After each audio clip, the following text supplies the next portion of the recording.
जय श्री महाकाल। कई बार तंत्र साधक या तांत्रिक को ला के लोग धन निकालने का प्रयास करते हैं और रातों रात करोड़पति बनना चाहते हैं। आज अपने अनुभव उस बारे में बताऊंगा आप लोगों को। उस समय पहाड़ के पास बहुत ऐसी भीड़ लगी रहती थी, लोगों का, तांत्रिकों का, ओझाओं का, गुनिया लोगों का आना जाना लगा रहता था। तो जो आते थे वो जरूर से जमीन के बारे में जांचवा लेते थे।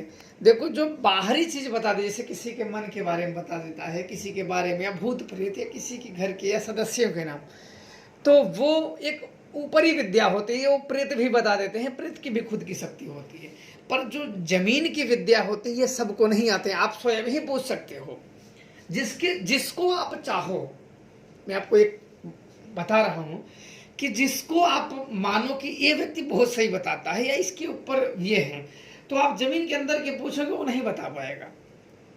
ये उच्च लेवल की शक्तियां हम लोगों ने जब मेहनत करते थे तो बाहरी चीजों को, भूत प्रेत को, अन्य चीजों को तो बड़े आराम से बता देते थे।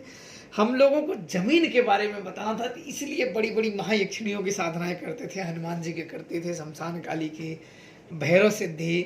और इनमें जो खतरा होने वाले हैं, जैसे किसी के घर में जाओ तो किसी ने बता दिया कि उसके दीवार में, तो उसके घर वालों को ही सुला दो। और उसमें ये नहीं देखा जाता है कि तुमने कौन शक्ति पूज रखी है, तुम्हारे देवता बड़े बलिष्ठ हैं, ये है वो है। क्योंकि हर व्यक्ति अपनी चीजों को बड़े महान दिखाने में लगा रहता है, वो चीज नहीं देखा जाता है। तुरंत अपनी शक्ति लगाओ, भिड़ेगी, फिर देखा जाएगा फिर कौन है क्या है।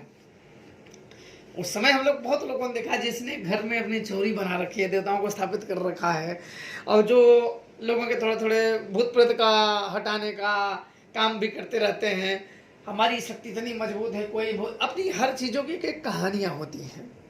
कोई अपने, एक कहावत नहीं है कि अपनी दही को कोई खट्टी बताता है, तो वैसे हर चीजों की अपनी अपनी कहानियां होती है। मेरे गुरुदेव ने कहा कि जिस समय तंत्र चलाओ सीधे ठोंक दो, सामने वाला ब्रह्मा का उपासक हो, विष्णु का हो, शिव का हो, महाकाली का हो, भैरव का हो, हनुमान जी का, किसी का भी हो, हमें वो नहीं देखना। हमें अपने तंत्र को प्रयोग करना है। अगर हमें सामने वाले का नुकसान करना है तो हर जगह पे कमियां मिलेगी, चाहे वो शिव का उपासक हो, काली का उपासक हो, ब्रह्मा विष्णु महेश किसी का भी हो।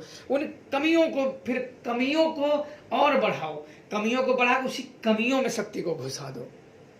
अब ये सब नहीं होता है तो फिर ब्रह्म कील से कील दो। एक ब्रह्म कील एक श्रापित मंत्र होता है, जहां से बिल्कुल सारी शक्तियों को रोक दिया जाता है। किसी भी प्रकार की शक्ति हो, आपके माइंड को डिस्ट्रॉय कर देती हैं, खराब कर देती हैं, या तो बुद्धियों को पकड़ के बिल्कुल भ्रष्ट कर देती हैं, पागल कर देती हैं, और कुछ ही समय में आपको बिल्कुल तबाह कर देती हैं, बर्बाद कर देती हैं। तो उस समय पे धन के लिए एक मुसलमान तांत्रिक को बुलाया गया था। मिर्जापुर नदी, गंगा जी उस पार से बुलाया गया था। उनका बाबा नाम था, बाबा लोग बोलते थे। शायद वो तांत्रिक की वजह से उनका नाम बाबा पड़ गया होगा। तो उनको बुलाए गए, गाड़ी से वो लोगों को बुलाए गए, यहाँ आए, और देखने के बाद में, क्योंकि थोड़ा ही दूर पे पड़ता था, तो हम लोग भी वहाँ पहुँच गए। उन्होंने आए, रात का समय था, आए एक खेत में बैठे। हम भी वहाँ गए हुए थे, हमारे साथ वाले, हमारे कई लोग भी वहाँ गए थे गांव के।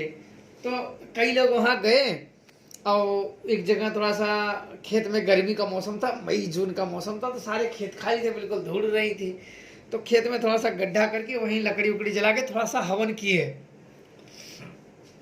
हवन करने के बाद फिर बोले कि उठने के बाद सब लोग सोचे आज तो निकल जाएगा, आज तो निकल जाएगा। ऐसा नहीं होता, एक्साइट नहीं होता है।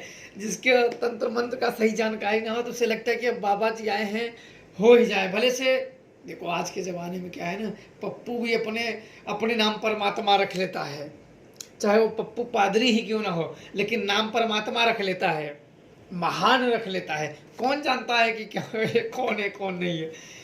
तो वो हवन करने के बाद बिल्कुल उसमें राख को ढकवा दिया। ढकवाने के बाद बोला कि कल वो जो पैसा वहाँ है वो खिसक के यहाँ आ जाएगा पैसा। तो ये हुआ कि अच्छा, तो लोगों को लगा कि हाँ चलो भाई खिसक के आ जाएगा। अब वो सब हवन करके वो सब बंद करके बोले ये रात में मैं पैसा खींच के यहाँ कर दूंगा। तो बोले बड़ी अच्छी बात है, तो पैसा खींच के वहाँ चला आ जाएगा, ये तो बहुत अच्छी बात है, खनना भी नहीं पड़ेगा और वहाँ उसमें पत्थर पत्थर में कौन खनेगा, जिंदगी चली जाएगी, पैसा इधर आ जाए तो बड़ी अच्छी बात है। तो वो सब चले गए, हम सब अपने घर आ गए। आने के बाद तो अगले दिन जब उनको फोन मिलाने लगे तो वो फोन ही ना उठाए। लगाते लगाते लगाते 1 दिन बीता, 2 दिन बीता, 3 दिन बीता, 4 दिन बीता। देखो अब तांत्रिकों की देखो यही हालत होती है, क्योंकि मैं मेरे सामने जो घटी थी वो मैं आप लोगों को बता रहा हूँ। 1 दिन, 2 दिन, 3 दिन, 4 दिन, 5 दिन, तो फिर 1 हफ्ते बाद वो फोन उठाया। तो मैं तो सिर्फ गया था ऐसे देखने के लिए, तो उन लोगों ने जो लगाया हुआ था फोन, तो उठाया तो बोला कैसा है कि पैसा तो मैं निकाल दूं, आपके गांव की चौरा देवी नहीं मान रहे हैं। तो हर गांव में देखो देवी देवता स्थापित होते सुरक्षा, जैसे हम सबके जो गांव के या उधर कोई भी गांव हो तो वहाँ डीह होता है, एक सायर होती हैं, ब्रह्म होते हैं, चौरा होती है, सती देवी होती हैं। तो उसमें बाहरी कोई तंत्र प्रयोग नहीं कर सकता है किसी को, बस बिना उनकी आज्ञाओं के तंत्र प्रयोग नहीं कर सकते हो। और जब किसी के ऊपर भेजे जाते हैं तो इनको भोग दे के इनको भी साथ भेज दिए जाते हैं उसके ऊपर। तो ये डी वो किसी के ये सब कैद में नहीं आते हैं किसी के, इनको कोई कैद भी नहीं कर सकता है, कैद भी नहीं आते हैं। तो और ये जब रुष्ट हो जाते हैं ना तो गांव के गांव समाप्त कर देते हैं। हैजा जैसे होता है नहीं, हैजा उल्टी करेंगे लुढ़क जाएंगे, एक गिलास आओ फूंकवा दूसरी मरी रहेगी, दूसरी के फेंके आओ तीसरी मरी रहेगी। तो और लोग पहुंच गए चौरा देवी को मनाने, जो थोड़ा सा गुनिया लोग थे, पहुंच गए चौरा देवी को मनाने की, हे माता आप क्यों हमारे बाप के मंदिर बनवा देंगे, बनवा देंगे, वो बनवा देंगे। सब ने अपनी अपनी मनौती की, मनौती करने के बाद आ गए, बोले कि हमने चौरा को मनाए। अब क्या किया, अगले दिन ने उसने क्या किया, मुसलमान तांत्रिक ने वो कहा कि चौरा तो मान गई हैं, अब आपकी सायर नाराज है, सायर को मनाना पड़ेगा, क्योंकि सायर में अधिकार में आता है। फिर क्या था, फिर तो दौड़ पड़े धार लेके सायर को मनाने, धार पंचमेवा धार लेके पूजा पाठ करके रात को, क्योंकि भाई बचना भी था लोगों से ना कि भैया तुम आज कैसे पुजारी बन गए। तो लोग ऐसे नहीं होते हैं कि अचानक में अपने एरिया में बिल्कुल कुछ नहीं होते हैं, बाहर तांत्रिक, तो लोग कह रहे भोसड़ी के तू कब से तांत्रिक बन गया। लोग आप देखोगे ना कि 1 वर्ष पहले आदमी कैसे रहते हैं, 1 साल के बाद कैसे हो जाते हैं, तो ये बड़े रूप बदलने वाले होते हैं। तो लोग इसके डर से सोचे भैया रात को चलो बहुत मनाना। तो मनाने के बाद फिर बोले हमने तो सायर देवी को मना लिया। अब क्या किया तीसरे बार में कि अब वो चौरा देवी को बोला, चौरा देवी मान गई, सायर भी मान गई, अब बोला कि डीह नहीं मान रहे हैं। फिर लोग चले गए डीह को मनाने। मेरे को तो मैं सुन के बोले कि डीह को मनाना है, मेरे से राय लेते थे, मेरा हाँ मनाओ कोई बात नहीं। मेरे को तो बड़ी हंसी आती थी कि यार तुम सब कैसे, क्या ये कभी इसको बोल रहा है, उसको बोल रहा है, इसको बोल रहा है, अपनी शक्ति से तुम काम करो ना, इनको नहीं माना तो तुम मनाओगे कि ये मनाएंगे बेचारे, तांत्रिक तुम हो कि ये है। अच्छा उसको भी डीह बाबा को ही मनाए। अब मनाने के बाद सब मान गए, फिर बाबा ने फोन उठाना बंद कर दिया, फोन उठाना बात करना सब एकदम बिल्कुल। पैसा भी बाबा जी को दे दिए थे, पैसा भी गायब कर दिए बाबा जी। आज तक कई वर्ष 9-10 साल का समय हो गया है, 10 साल का लगभग हुआ होगा, आज तक बाबा को मैंने देखा ही नहीं। उससे भी अधिक हो गए होंगे, मैं कैसे ही बता रहा हूँ। फिर मेरे को बोले कि आप चलिए वहाँ, मतलब मैं कहाँ चलूँगा, बोला नहीं आप चलिए ठीक है। मैं चलो अच्छा मैं चलता हूँ। अब मैं वहाँ गया, मैं लगा कि चलो तुम लोग अच्छा मैं एक चीज़ करूँगा, मैं सुरक्षा कर दूंगा, इसके अलावा मैं कुछ ज़्यादा नहीं करूँगा। बोले ठीक है आप सुरक्षा ही कर देना। अब मैं वहाँ गया, कुछ सामग्रियाँ ली और हनुमान जी के, मैं जो मेरे गुरु का सिखाया हुआ मंत्र था हनुमान जी का, हनुमान जी के मंत्रों का जाप किया और उनके कुछ अगरबत्ती, उनके थोड़ा सा हवन किया और उनसे सुरक्षा के लिए मैंने प्रार्थना किया। प्रार्थना करने के बाद मैं वहाँ बैठ गया, मेरा अब खनो। अब खनने के बाद जब कुछ लगभग 2 फीट के बाद एक चौकी आ गई। अब चौकी तो किसी से उठे ना, फिर मैंने बोला साइड से खनो, फिर मैं भी लग गया थोड़ा सा खनने में, मैं भी खनूंगा। पर वो चौकी लगभग वो 8 इंच मोटी थी, ऊपर से निकाल दी 8 इंच मोटी कि 4 तीन तीन लोग थे ही। 3 लोगों में क्या चौकी उठेगी, 8 इंच चौकी में। अगले दिन तो पूरा सबको फोर हो गया कि भैया खजाना निकल गया, खजाना निकल गया। चौकी ही नहीं उठी क्योंकि वो बहुत वजन थी, 8 इंच मोटी थी, कहाँ उठा पाएंगे, नहीं उठी। फिर वहां कोई गया ही नहीं, कह रहे छोड़ो हटाओ ये सब बेकार चीजें।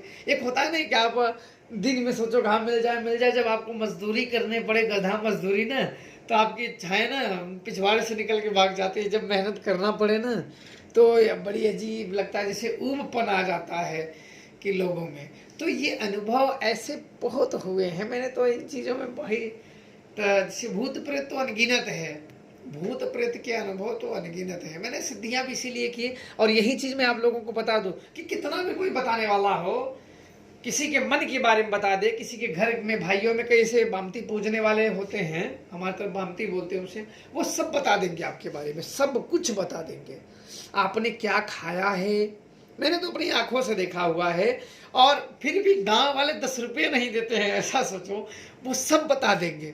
आपने क्या खाया है, कितने भाई हैं, बिना पूछे ही कितना है, क्या खाए हो, जेब में क्या है, तुम्हारे घर में पितृ भूत प्रेत सब कुछ ए टू जेड बता देंगे। फिर भी बोलेंगे अरे तुम तो भूत पूजे हो ना, तुम तो बामती पूजे हो ना। बामती वाले ही ऐसे बताते हैं और कोई नहीं बता पाता है, ये बामती वाले ही बताते हैं और 10 रुपये भी नहीं देंगे। तो ये सब चीजें जमीन के अंदर के बारे में नहीं बता पाते हैं। अब आप देखो तो कहीं भी आप लोगों के इर्द गिर्द भी बताने वाले हो तो आप स्वयं ही जाके देख सकते हो। ये जमीन के अंदरों के बारे में नहीं बता पाएंगे, क्योंकि जमीन की जो शोध विद्या होती है उसे शोध विद्या कहते हैं। शोधने का, जमीन के अंदर जो होती है उसे शोध विद्या होती है, जो जमीन के बारे में बता दे। तो ये विद्याएं अलग होती हैं, ये विद्याएं बड़ी शक्तियों से प्राप्त होती हैं। जैसे हनुमान जी हुए, काली हुई, भैरव हुए, ये उच्च कोटि की यक्षिणियाँ हुई, ये सब उच्च कोटि की शक्तियाँ हुई, तारा हुई। और ये उच्च कोटि की शक्तियों से ये देख विद्या आप अंदर के बारे में बता सकते हो। कई लोगों में अगर शक्तियाँ कम है तो आपको कुछ दृश्य दिखेंगे। जैसे आप नए लोग हो तो आप आंख बंद करोगे तो कुछ अंधेरा दिखेगा, कुछ ऐसे। इसमें एक चीज सावधान होता है कि आपका मन ही आपको कहीं छवियों को दिखाने लगता है। अब आप अपने मन की छवियों को सही मत मान लेना। तो इन चीजों में इस तरीके से शोधा जाता है और फिर उसके आगे कार्य किए जाते हैं। बाकी आप लोग प्रसन्न रहें, खुश रहें। मैंने आप लोगों के जानकारी के लिए आप लोगों को पता है, खुद ऐसे जान के पहुंच मत जाना कहीं खोदने की, उड़ता तीर उड़ के पिछवाड़े में अपने मत ले लेना। जय श्री महाराज।